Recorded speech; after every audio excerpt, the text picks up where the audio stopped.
Hello viewer, আপনি আপনার Facebook অ্যাকাউন্টকে কীভাবে ইনস্টাগ্রামের সাথে অ্যাড করবেন এবং কিভাবে আপনার ফেসবুকের পোস্টগুলো ইনস্টাগ্রামে যাবে, আজ সে বিষয়ে কথা বলবো। প্রথমে আপনি আপনার ফেসবুক অ্যাপসে প্রবেশ করে উপরের ডান দিকে 3টা দাগ দেখতে পাচ্ছেন, সেখানে ক্লিক করেন। এরকম একটা ইন্টারফেস আসবে, উপরে সেটিং লেখা আছে, একেবারে উপরে সেটিং, সেখানে ক্লিক করেন। তারপরে দেখেন উপরে পার্সোনাল ডিটেলস আছে, পার্সোনাল ডিটেলস সেখানে ক্লিক করেন। তারপরে এরকম একটা ইন্টারফেস আসবে, আপনারা এই জায়গাটাতে ক্লিক করবেন। ক্লিক করার পরে অ্যাড অ্যাকাউন্ট আছে, নিচে দেখেন অ্যাড অ্যাকাউন্ট, এখানে ক্লিক করবেন। অ্যাড অ্যাকাউন্টে ক্লিক করার পরে যে অ্যাড ইনস্টাগ্রাম অ্যাকাউন্ট একেবারে উপরে, সেখানে ক্লিক করেন। এরকম একটি ইন্টারফেস আসবে, উপরে আপনার ইউজার নেম দিবেন, নিচে পাসওয়ার্ড দিবেন। তারপর আপনারা লগ ইনে ক্লিক করবেন, পাসওয়ার্ড দিয়ে ইউজার নাম দিয়ে লগ ইনে ক্লিক করবেন।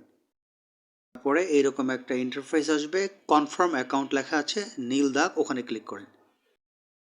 ফেসবুকের সাথে আপনার ইনস্টাগ্রাম চালু হয়ে গেল। যখন পরবর্তীতে আপনি রিল আপলোড করবেন আপনার ফেসবুকে, তখন দেখবেন এই যে নিচে ইনস্টাগ্রাম শো করবে। আপনার যে ইনস্টাগ্রামটা ফেসবুকের সাথে অ্যাড আছে সেটা আপনি কিভাবে দেখবেন?